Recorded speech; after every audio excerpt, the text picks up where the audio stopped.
فافسحوا يفسح الله لكم يا أيها الذين آمنوا إذا قيل لكم تفسحوا في المجالس فافسحوا يفسح الله لكم يا أيها الذين آمنوا إذا قيل لكم تفسحوا في المجالس فافسحوا يفسح الله لكم يا أيها الذين آمنوا إذا قيل لكم تفسحوا في المجالس فافسحوا يفسح الله لكم يا أيها الذين آمنوا إذا قيل لكم تفسحوا في المجالس فافسحوا يفسح الله لكم يا أيها الذين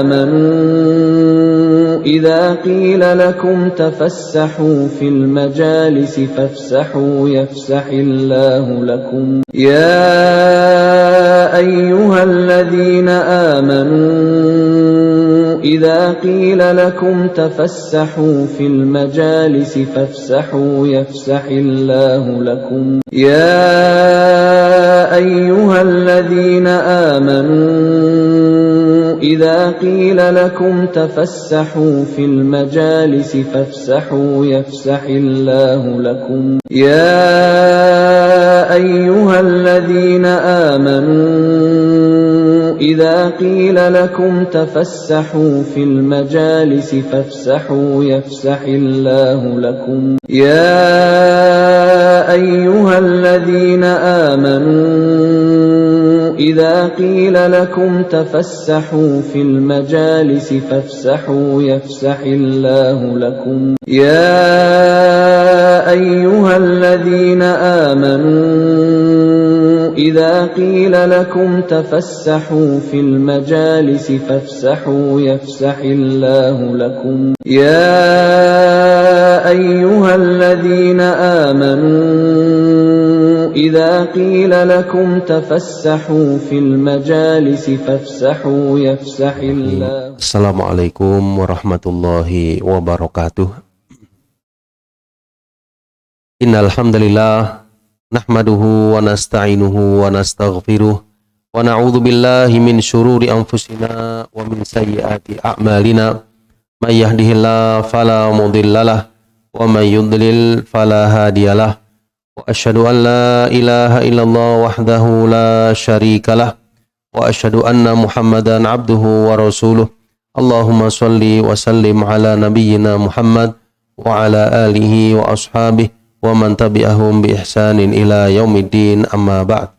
Kaum muslimin dan muslimat jamaah salat subuh Masjid Al-Mukhlisin Malang yang dimuliakan oleh Allah Subhanahu wa taala. Pertama, marilah kita panjatkan rasa syukur kepada Allah Subhanahu wa taala atas segala karunia dan nikmatnya sehingga kita masih bisa menghirup udara segar di hari ini. Mudah-mudahan waktu, kesempatan dan umur yang Allah berikan semakin menambah kualitas keimanan, ketakwaan dan amal-amal solih kita. Amin ya rabbal alamin.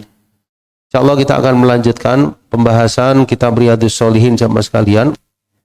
Kita akan kepada bab yang baru, yaitu bab yang ke-26. Setelah alhamdulillah kita menyampaikan bab yang ke-25. Bab yang ke-26, kalau tempoh hari tentang masalah menunaikan amanah jamaah sekalian. Bab yang ke-26 ini tentang tahrimuz zulmi wal amru biraddil madzalim. Ya, diharamkannya perbuatan kedzaliman dan perintah mengembalikan madzalim. Ya, maksudnya itu mengembalikan atau menyelesaikan sesuatu yang sifatnya kedzaliman seseorang pada orang lainnya. Ya, intinya bab ini menjelaskan tentang bahaya dosa perbuatan zalim dan hendaknya seseorang yang terjatuh pada perbuatan zalim hendaknya dia segera insaf darinya.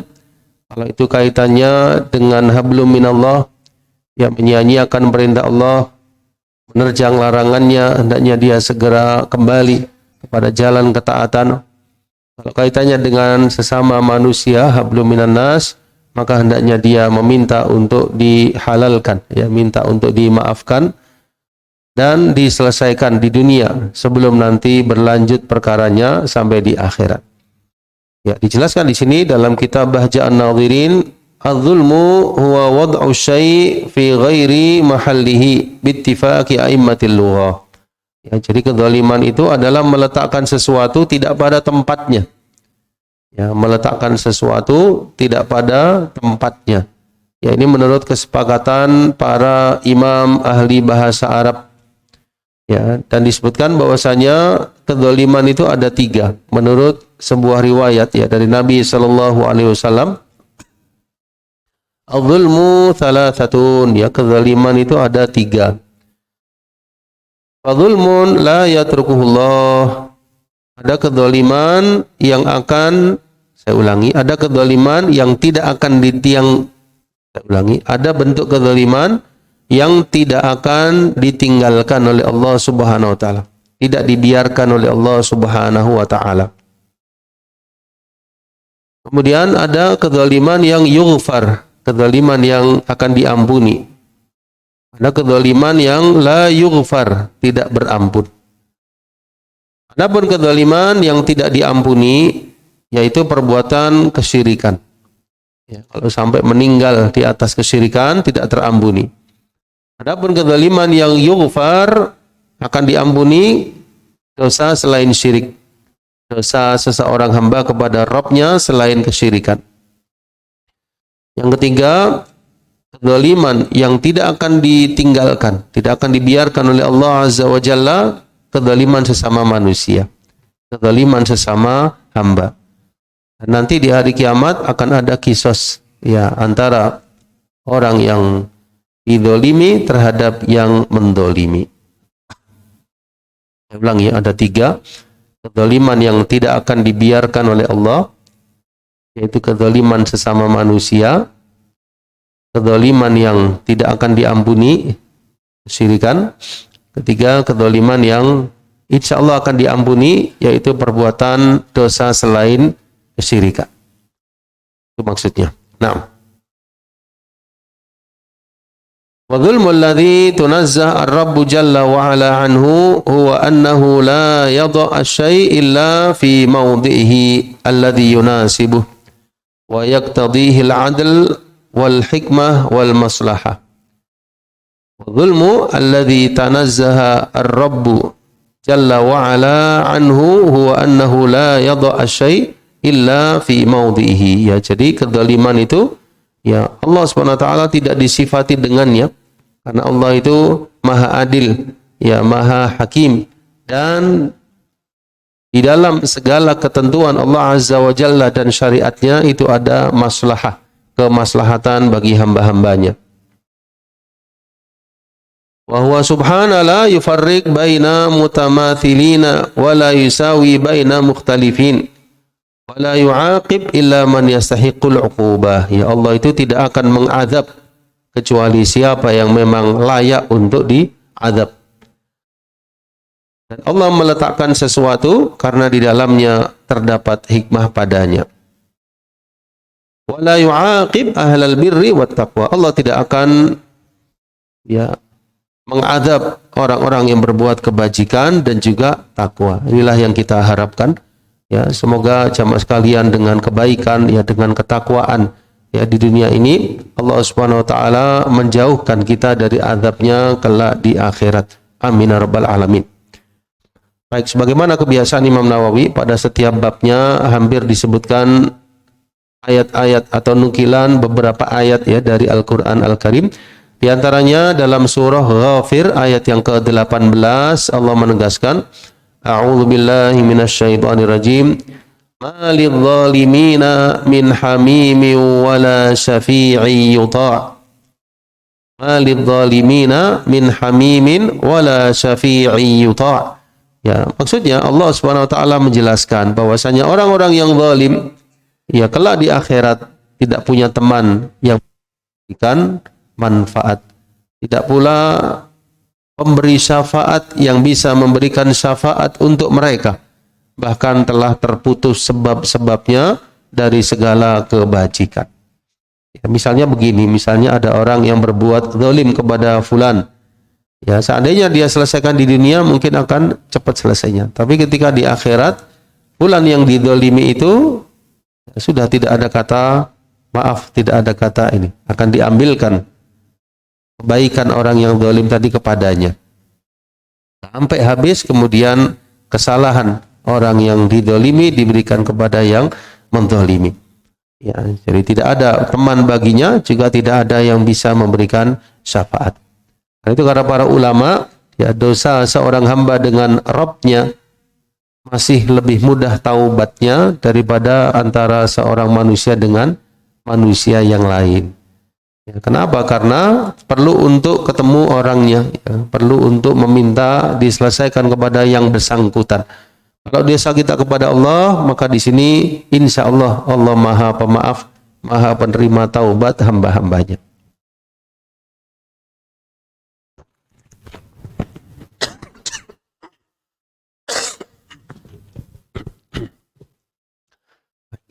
Kemudian dalam surah Al-Hajj sekalian ayat yang ke-71 Allah menegaskan, wa ma lidzalimina min nasir, ya, tidak ada bagi orang-orang yang zalim itu penolong.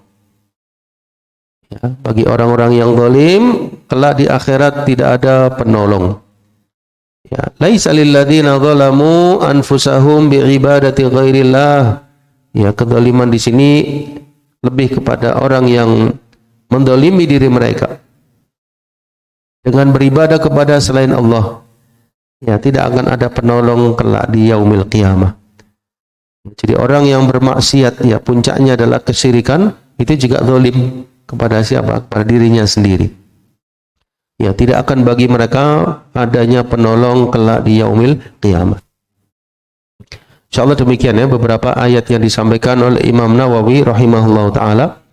Kita akan lanjutkan ke hadis-hadis yang beliau sampaikan.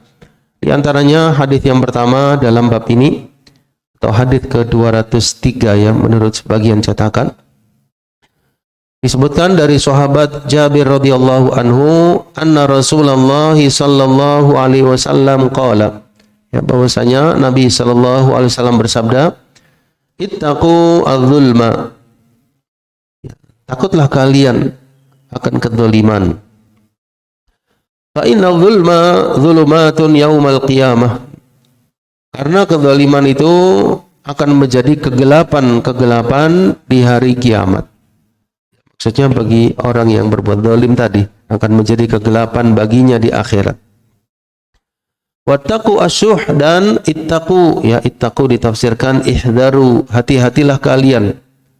Ihdaru dari asyuh, ya, asyuh itu pelit ditambah tamak, ya, pelit ditambah tamak, ya, jadi lebih dari kikir, ya. Kalau kikir al-bukhl, orangnya al-bakhil, di sini sangat bakhil ditambah al-hirs.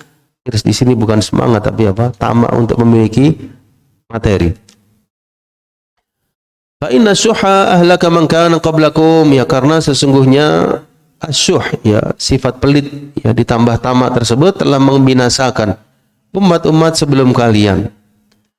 Amalahum ala an safaku dima'ahum wastahallu maharimahum, ya, hal itu membuat mereka rela menumpahkan darah sesama mereka, rela untuk menumpahkan darah mereka. Wastahallu maharimahum, ya, dan mereka istahallu maharimahum, ya, ditafsirkan di sini ahallau ma harramallahu alaihi minan nisa, mereka menghalalkan apa yang Allah haramkan dari para wanita. Ya, dengan singkat kata, orang yang sudah kena asyuh maka dia menghalalkan segala cara. Ya, dia menghalalkan segala cara untuk meraih apa yang dia inginkan tersebut. Ya. Hadis ini diriwayatkan oleh Imam Muslim. Ya, kita perhatikan yang pertama dalam kitab Kunuz, ya, Riyadhus Shalihin, dijelaskan di dalam fiqhul hadisnya. Ya, sebelum ke fikih hadis, di sini ada syair yang indah, ya. Ada syair yang indah. La tazlimanna idza ma kunta muqtadira Fadzulmu masdaruhu yufdi ilan nadam. Tanamu aynaka wal mazlumu muntabih. Yad'u 'alaika wa 'ainullah lam tanam. Artinya, janganlah sekali-kali engkau berbuat zalim. Janganlah sekali-kali engkau berbuat zalim meskipun engkau mampu melakukannya. Karena kezaliman itu nantinya membawa penyesalan. Baik, selanjutnya. Tanamu aynaka, kedua matamu bisa tertidur. Tapi orang yang dizalimi dalam keadaan muntabih, dia sadar. Apa ya?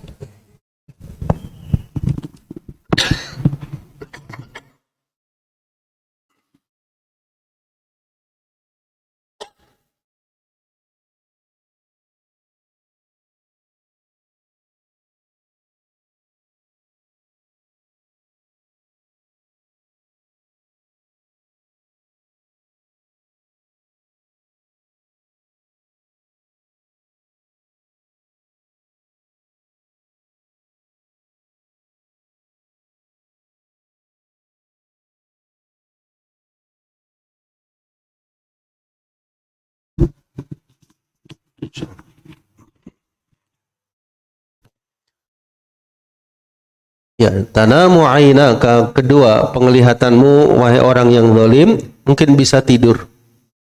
Tapi orang yang kau zalimi dia enggak bisa tidur. Dia terjaga. Yad'u 'alaika, dia akan mendoakan keburukan untukmu. Wa 'ainullah lam tanam, dan pandangan Allah tidaklah pernah tertidur. Ini kalau bisa dihafalkan ya, bagus sekali syair ini. Dan bagus sekali kalau kita menghafal syair-syair yang isinya itu kebaikan, baik dalam hal akidah, dalam hal fikih, hadis, nasihat-nasihat, termasuk di sini kata-kata hikmah yang indah. Ini bagus sekali. La tadlimanna idza ma kunta muqtadira, fadzulmu masdaruhu yufdi ilan nadam. Tanamu aynaka wal mazlumu muntabih. Yad'u 'alaika wa 'ainullah lam tanam. Ya, janganlah engkau sekali-kali berbuat zalim meskipun engkau mampu melakukannya, karena kezaliman itu membawa penyesalan. Kedua, penglihatanmu bisa tidur, tapi orang yang dizalimi terjaga. Dia mendoakan keburukan untukmu, dan pandangan Allah tidak pernah tertidur. Kita langsung masuk kepada fiqhul hadisnya ya. Fikih hadis tadi, Kita kecilkan dulu sama sekalian. Ya, di antara fikih hadisnya tahrimudz zulmi, ya, jadi diharamkannya perbuatan kezaliman. Yang mana asal kezaliman itu secara bahasa, ya, tadi sudah disinggung ya di kitab Bacaan Nadhirin. Wada'u syai' fi ghairi maudhi'ihi, ya, jadi meletakkan sesuatu tidak pada tempatnya.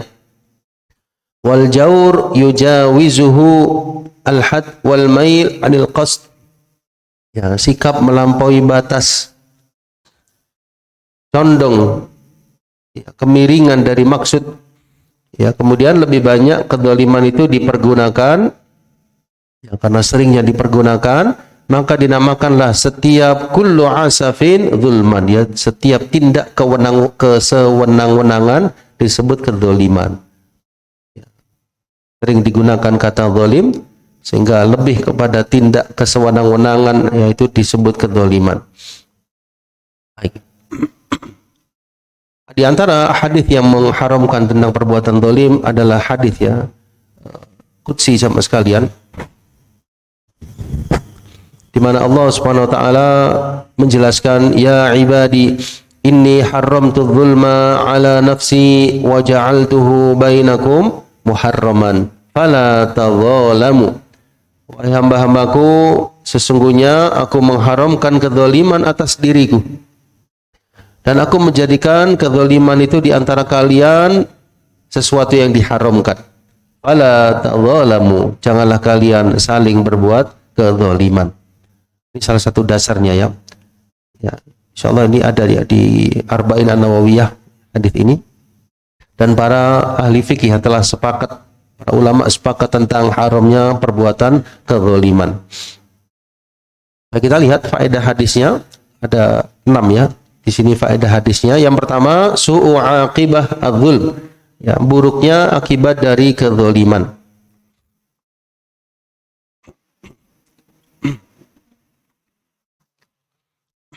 Ya, dijelaskan inna zulma yuaddi ilal fasad wal ifsadi fil ard. Ya, sesungguhnya kezaliman itu ya, yuaddi ilal fasad, ya, bisa menyebabkan kerusakan. Bisa menyebabkan al fasad wal ifsad fil ard, ya, kerusakan dan merusak di muka bumi. Ya, karena itulah akibatnya adalah keburukan. Dan di hadis ini dijelaskan kezaliman nantinya menjadi zulumat, yang kegelapan-kegelapan di yaumil qiyamah. Ya, berkata Imam As-Sun'ani yang punya kitab Subulus Salam, ya, syarah dari Bulughul Maram di antaranya, bahwasanya hadis tersebut ini termasuk dalil ya yang mengharamkan perbuatan zalim. Dan hadis itu atau kezaliman yang dimaksud mencakup segala bentuk kezaliman, baik terhadap jiwa seseorang, harta, atau kehormatan. Ya, jadi tindak kezaliman tadi mencakup ya di sini yang sifatnya hablum minan nas ya, baik itu jiwa, harta, atau kehormatan. Baik yang dizalimi itu orang mukmin, orang kafir, atau orang fasik. Ya, coba ya, sampai pun orang yang di luar Islam, orang yang ahli bermaksiat pun tidak boleh dizalimi. Sampai seperti itu keadaannya. Ya, apalagi orang yang beriman. Ya, jadi baik dalam jiwa, harta maupun kehormatan. Ini bisa dilihat ya lebih lanjut dalam kitab Subulus Salam, Al-Musilah ila Bulughil Maram.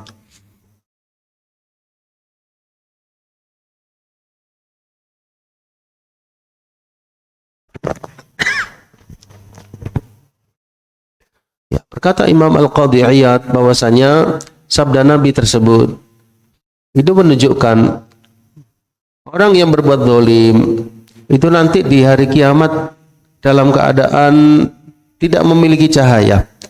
Ya, kalau orang yang beriman ada nur, ada cahaya yang menerangi mereka. Ya, baina aidihim, ya, di hadapan mereka.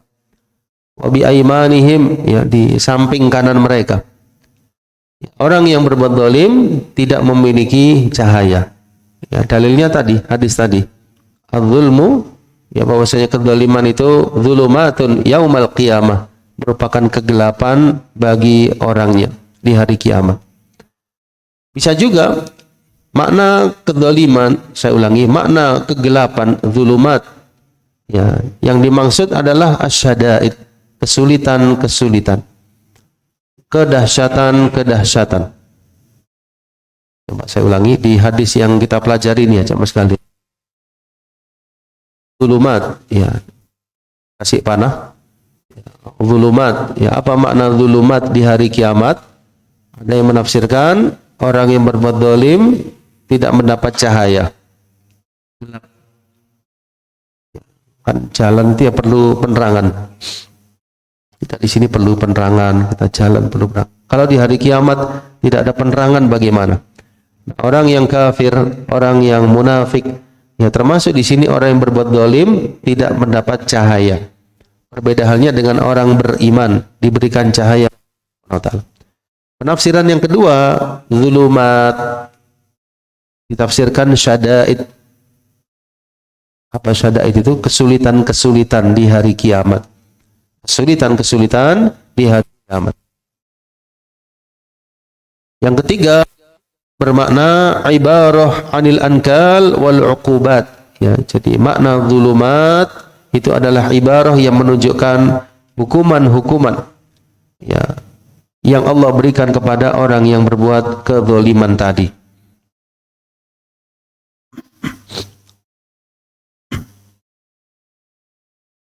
Ya, berkata Imam Ibnu Hajar yang menukil dari perkataan Imam Ibnul Jauzi, kezaliman itu mencakup dua kemaksiatan. Di antaranya kalau sesama manusia ya, akhdhu malil ghair bi ghairi haq, ya mengambil harta orang lain tanpa alasan yang benar, merampas harta seseorang ya dengan jalan ya apapun ya, ini kezaliman.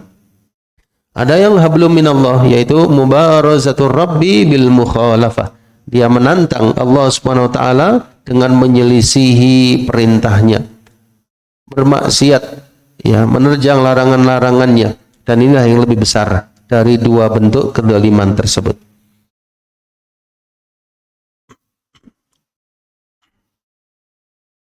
Ini mengenai cahaya tersebut ya, dikatakan oleh Syekh Abdullah Al-Basam ya, orang-orang yang beriman, maksud beliau di akhirat nanti, mustadhi'una binuri imanihim ya, orang yang beriman itu mendapat ya dengan keimanan mereka, dan mereka berdoa, Rabbana atmim lana nurona, ya Rabb kami, sempurnakanlah bagi kami cahaya kami.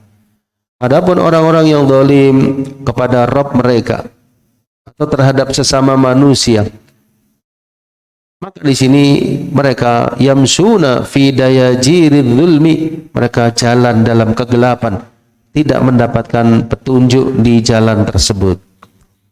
Ya, hampir sama dengan yang tadi ya. Ini bisa dilihat lebih lanjut dalam kitab Tawdihul Ahkam ya, min Bulughil Maram ya, di bagian insyaallah di bagian akhir-akhir dari Bulughul Maram.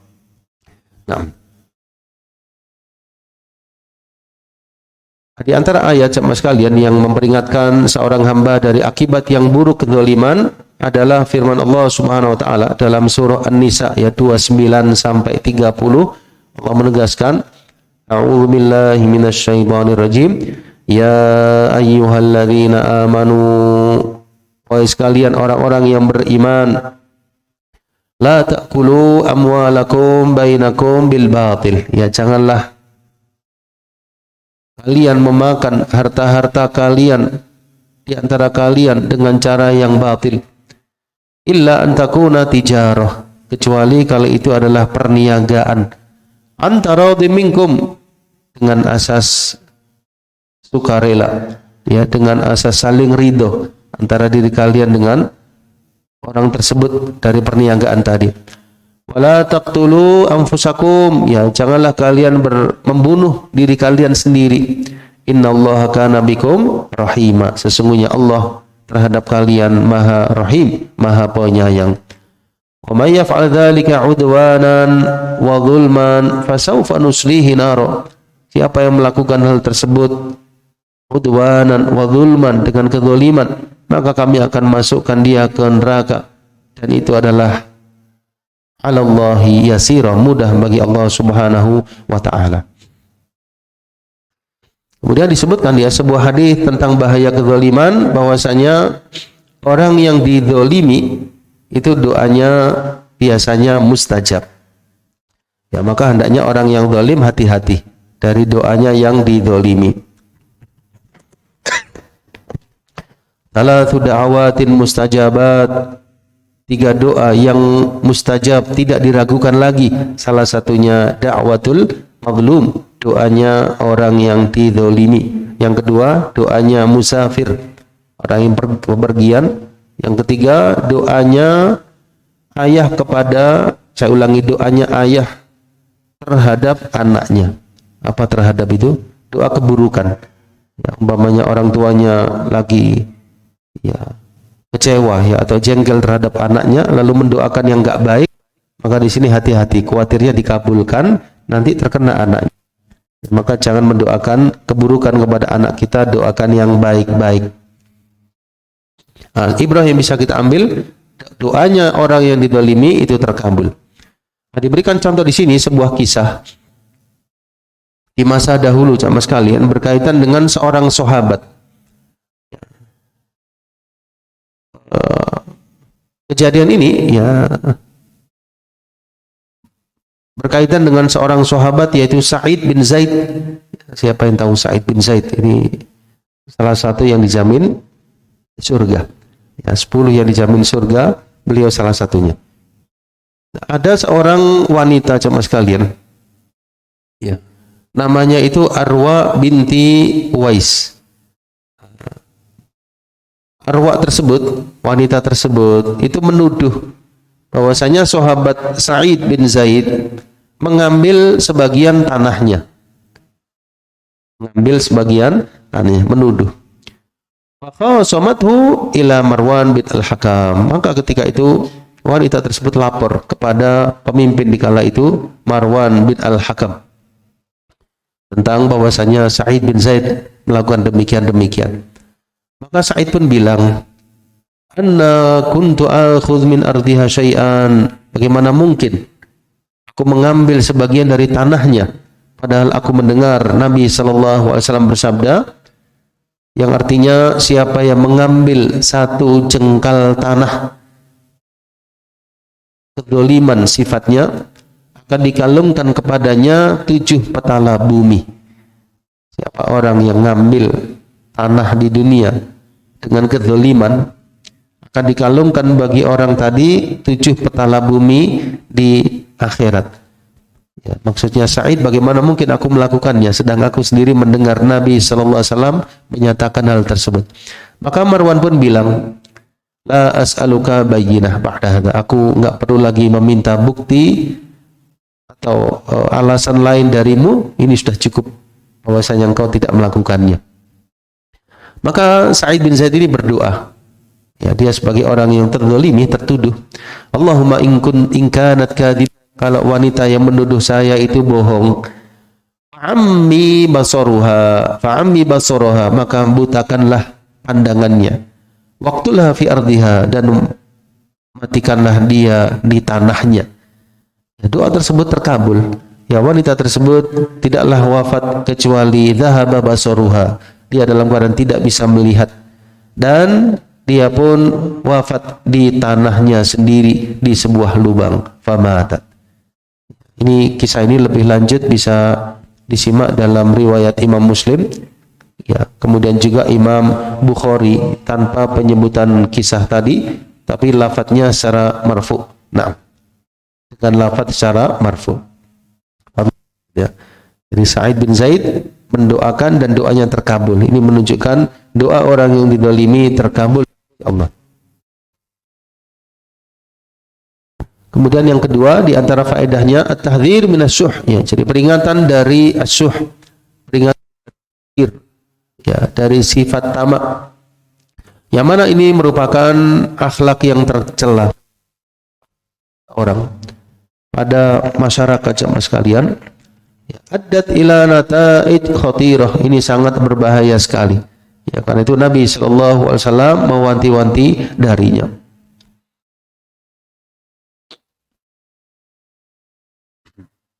Ya, Allah mensifati ya di dalam salah satu ayat tentang keadaan orang-orang munafikin. Ya, mereka itu disifati asyihatan alaikum. Ya, orang-orang munafik itu sangat kikir terhadap kalian wahai orang-orang yang beriman. Ya, jadi kikir termasuk salah satu sifat orang-orang munafikin. Ya, ini bisa dilihat dalam surah Al-Ahzab ayat yang ke-19. Kemudian Nabi sallallahu alaihi wasallam juga mengkhabarkan ya bahwasanya syuh, ya, kikir ditambah tamak tadi termasuk seburuk-buruk sifat seseorang.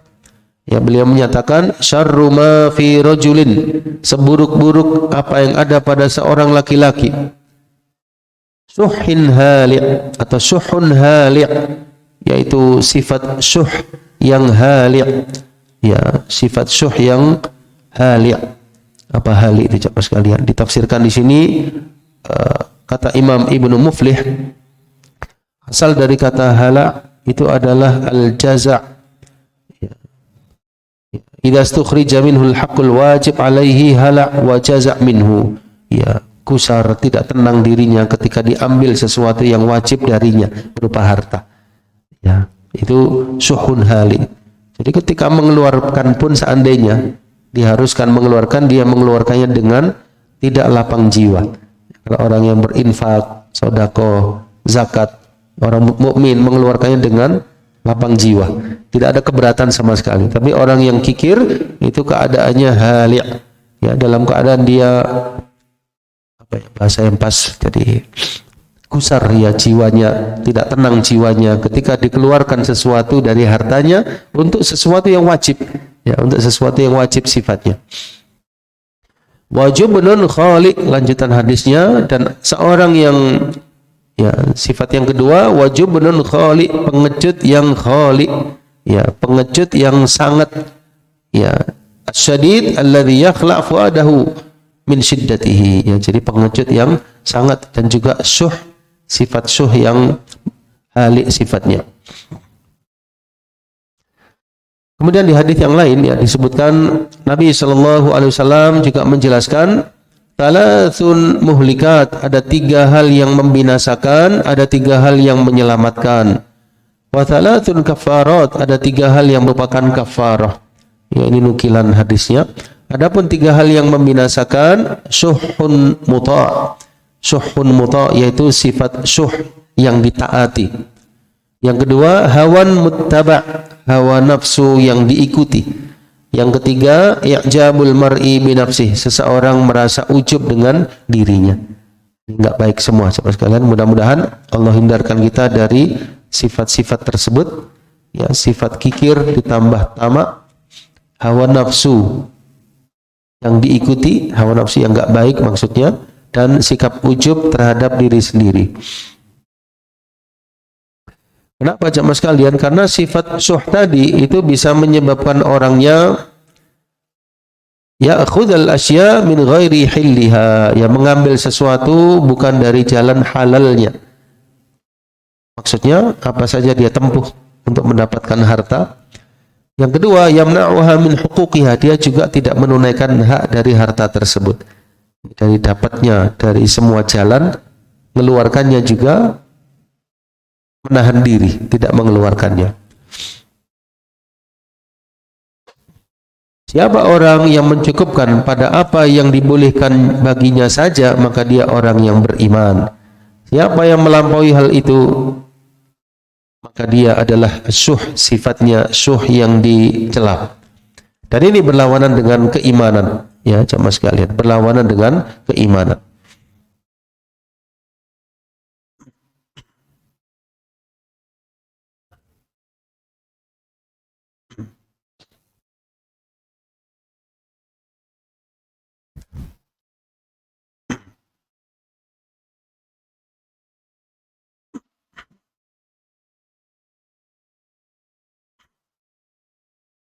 Ya, di sini ada penjelasan yang panjang jemaah sekalian, ya. Coba kita nukilkan, kita sampaikan sebagian darinya.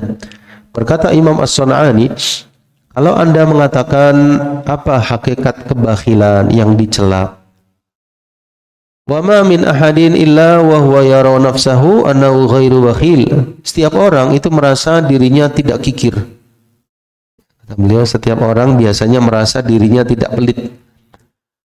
Dan dia merasa orang lain pelit.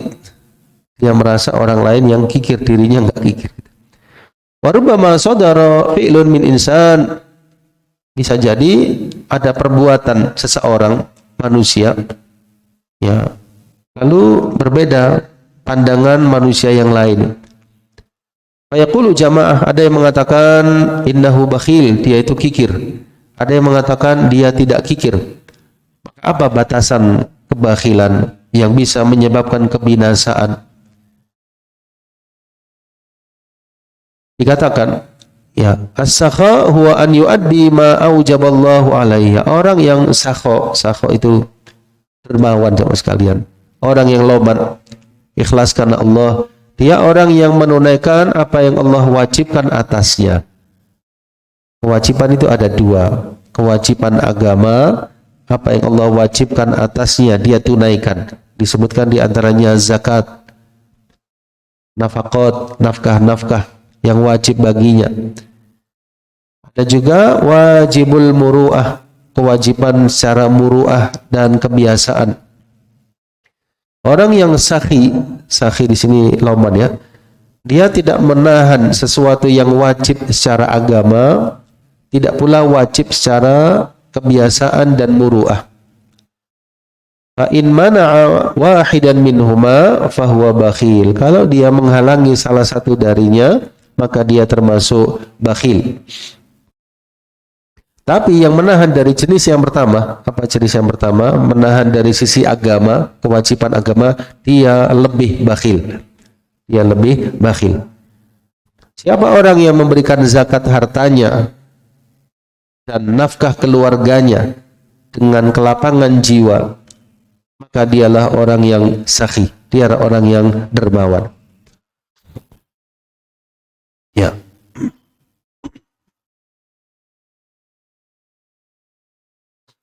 Ya, kemudian dijelaskan bahwasanya bakhil itu penyakit, ya, apa namanya, kikir itu ternyata penyakit. Jadi tidak hanya jasmani, ada rohani.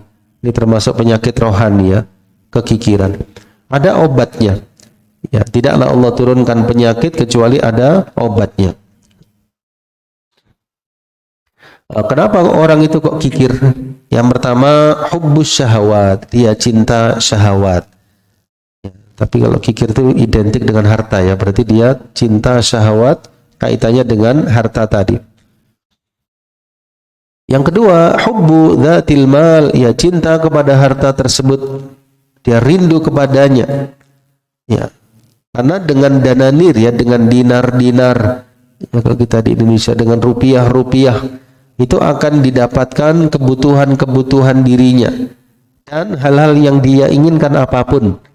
Ya, dari situlah muncul sifat kekikiran. Nah, dia berpikir kalau saya keluarkan nanti akan terkurangi syahwat saya terhadap keinginan ini dan itu dan ini macam-macam. Maka dia menahan diri. Syaitan masuk dari sisi ini, Mas sekalian. Syaitan memasuki, keinginanmu masih banyak sekali, tahan hartamu. Nah, seperti itu. Padahal dia memiliki harta yang berlebih. Fahuwa mahbubun lidzalik tsumma shara mahbuban li nafsihi. Ini mengakar, ya, dalam jiwanya sehingga dia sangat cinta terhadap hartanya. Karena sesuatu yang menyampaikan kepada kelezatan itu dicintai. Fitrah manusia, ya. Sesuatu yang menyampaikan kepada kelezatan, dia mencintai jalan tadi. Jalan untuk meraih kelezatan itu apa? Dengan harta. Dengan harta orang bisa menggunakan apapun. Tapi kalau orang yang beriman, dia gunakan yang baik-baik. Tapi kalau orang kurang kuat landasan agamanya, dia gunakan untuk yang tidak baik. Dari sisi inilah tumbuh kekikirannya, kebakhilannya.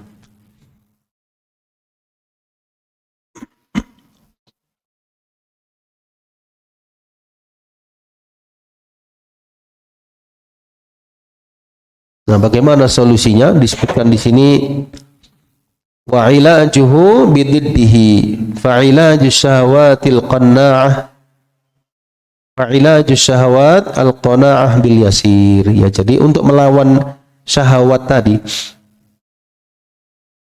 coba saya jelaskan dulu. Jadi syahwat itu ada yang boleh, ada yang dilarang, gitu, ya. Misalnya terhadap wanita, ada yang boleh, ada yang dilarang. Kalau yang boleh dari jalan pernikahan, boleh. Ya, kemudian terhadap hamba sahaya. Kalau yang tidak boleh, ya, zina, homoseksual dan sebagainya. Ini yang nggak boleh. Jadi Islam bukan menghilangkan syahwat, tapi mengarahkan. Harta juga demikian. Jadi namanya manusia, jemaah sekalian, ada kecenderungan terhadap harta.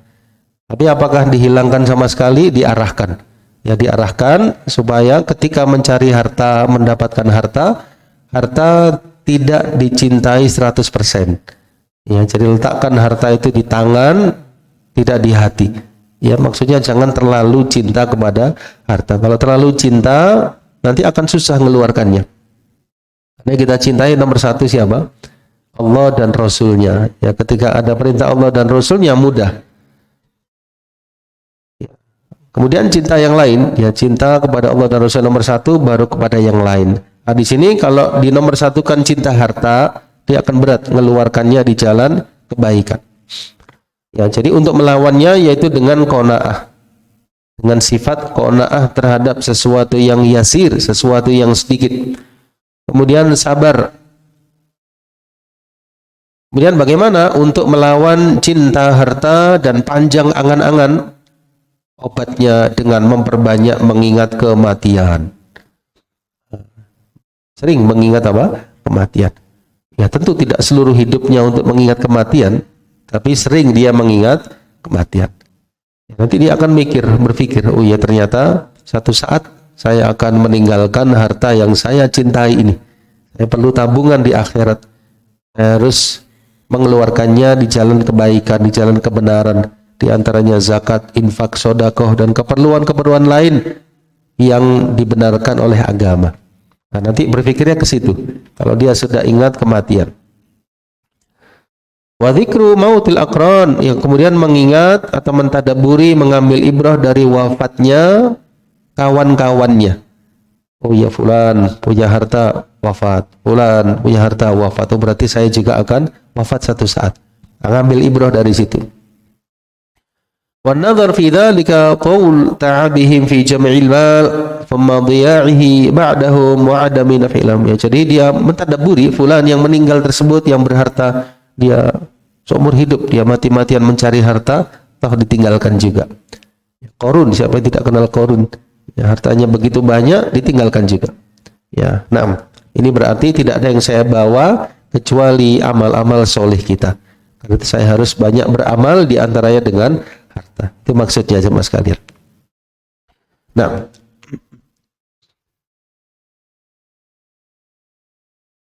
bisa jadi. Kata beliau, bisa jadi orang itu bakhil terhadap hartanya karena sayang terhadap anak-anaknya. Nanti bagaimana anak-anakku, keturunanku, ya kalau bisa sampai turunan-turunan yang banyak, cukup semua. Nah, kadang seperti itu. Maka bagaimana obatnya? Obatnya yaitu hendaknya dia menyadari bahwasanya Allah Subhanahu wa taala yang menciptakan anak kita, yang menciptakan cucu kita. Allah pasti ngasih rezeki kepada mereka. Sudah ada jatah rezekinya. Apa yang kita kumpulkan tidak akan cukup untuk mereka. Semuanya pasti ya satu saat nanti Allah berikan sendiri rezekinya. Ya boleh ya jamaah sekalian dalam hal ini memprogramkan, tapi jangan sampai dia menahan hartanya hanya karena ini. Ini yang saya maksud ya. Boleh dia memprogramkan, merencanakan untuk anak keturunannya, tapi jangan sampai menghalanginya dari zakat, infak dan sedekah. Masya Allah ya, ini obatnya. Karena Allah itu maha memberikan rizki. Ya, wa yanzur fi nafsihi fa innahu rubbama lam yukhallif lahu abuhu falasan. Thumma yanzur ma a'addahu Allah liman taraka syuh wa badala ma lahu fi mardatillah. Wa yanzur fi ayatil Qur'an al-Majid al-hatha 'ala al-jud al-mani 'ala al-bukhl. Thumma yanzur fi awaqibil bukhl fi dunya fa inna la budda li jami'il mal min afatin tukhrijuhu 'ala raghmi anfihi wa dhull amrih fasal khair. Ya, maka di sini disampaikan sakho ya, kedermawanan lebih baik ya semuanya selama tidak sampai batas israf ya. Israf itu berlebihan ya. Nah, ya ini ayatnya firman Allah Azza wa Jalla, a'udzu billahi minasyaitonir rajim, walladzina idza anfaqu lam yusrifu wa lam yaqturu wa kana baina dzalika qawama. Dan orang-orang yang menginfakkan hartanya, mereka tidak berlebih-lebihan, tidak pula menahan diri, dan mereka pertengahan antara yang demikian itu.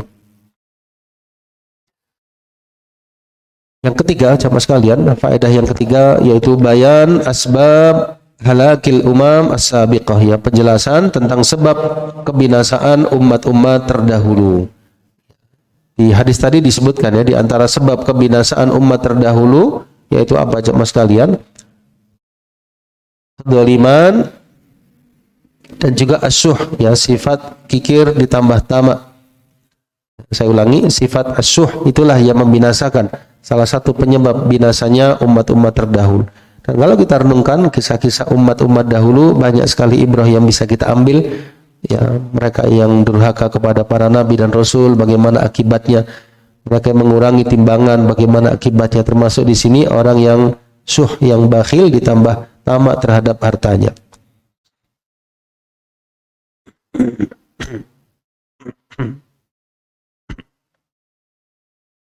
Yang keempat jamaah sekalian, termasuk di antara tujuan dakwah Islamiyah memelihara maqasid al-khamsah, tujuan yang 5. Termasuk di antara tujuan dakwah Islamiyah memelihara tujuan yang 5. Apa tujuan yang 5 itu jemaah sekalian? Tujuan yang 5 tersebut adalah memelihara agama seseorang. Yang kedua, memelihara jiwanya.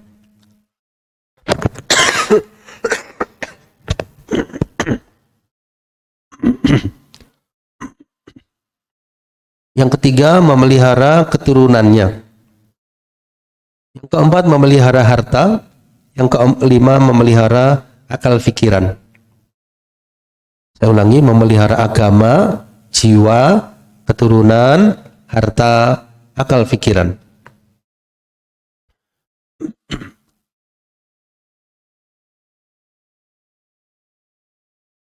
Karena itulah ya kata Imam Al-Ghazali rahimahullah ta'ala, karena itu diharamkan perbuatan kufur, membunuh, zina, mencuri, dan minum minuman keras. Coba kita masukkan di masing-masing yang 5 itu. Kufur masuk di mana? Memelihara agama. Seseorang jangan sampai kufur, karena berarti dia tidak memelihara agamanya. Al-qatl, membunuh, memelihara apa? Jiwa. Harus memelihara jiwa, karena diharamkan membunuh, baik membunuh orang lain maupun membunuh diri sendiri. Yang ketiga, zina.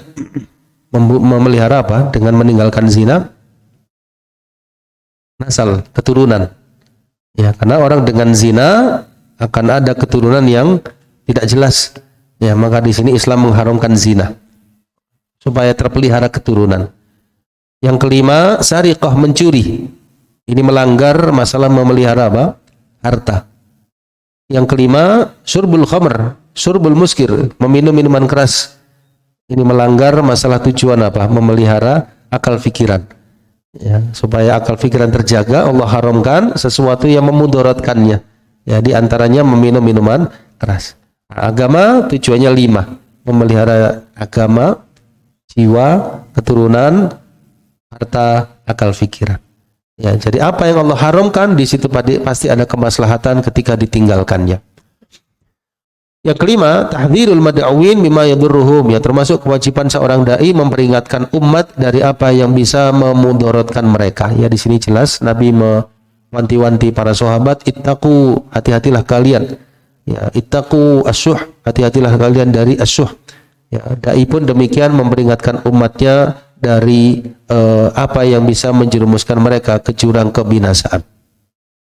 Yang terakhir, yang keenam, di dalam hadis tadi terdapat al-amr wa ta'lil, ada perintah, ittaqu, hati-hatilah kalian, perintah. Ya, ada at-ta'lil, ada sebabnya. Mana sebabnya? Di bagian akhir, karena asyuh membinasakan orang-orang yang sebelum kalian. Nah, itu maksudnya ada amr, ada perintah, dan ada penyebutan tentang kenapa dilarangnya. Insyaallah demikian ya jamaah sekalian, kita cukupkan pembahasan kita dari hadis yang ke-203 atau hadis pertama dalam bab ini tentang masalah menghindari kezaliman. Semoga Allah SWT jauhkan kita dari segala macam bentuk kezaliman, baik antara kita dengan Allah maupun sesama minannas, sesama manusia. Seandainya ada, maka segera diselesaikan sebelum berlanjut ke akhirat nanti. Insyaallah demikian, wallahu taala a'lam bishawab. Sebelum saya tutup, ada yang kurang jelas dari uraian tadi jemaah sekalian? Silakan. Nih.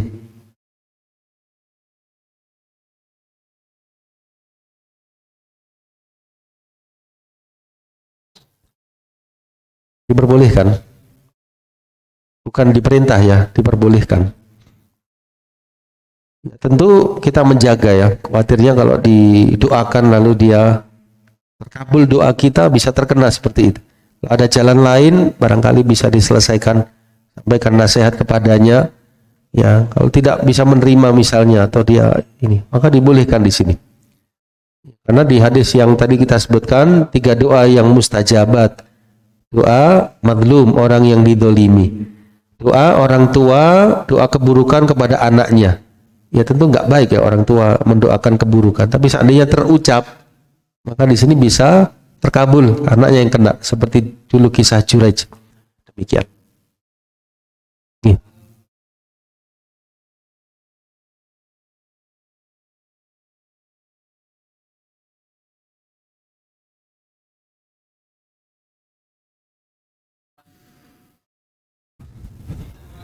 Ya.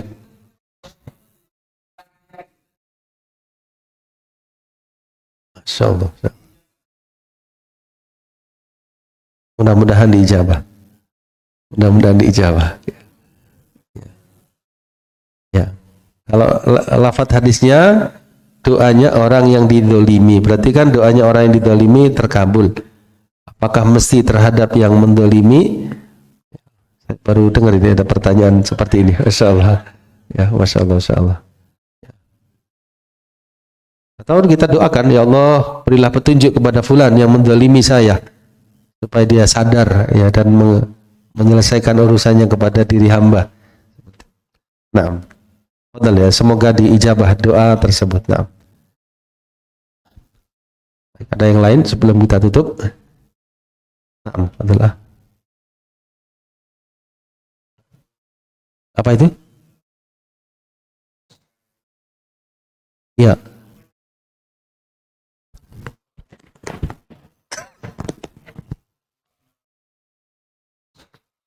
Ya, semua ketergelinciran dalam agama itu penyakit ya.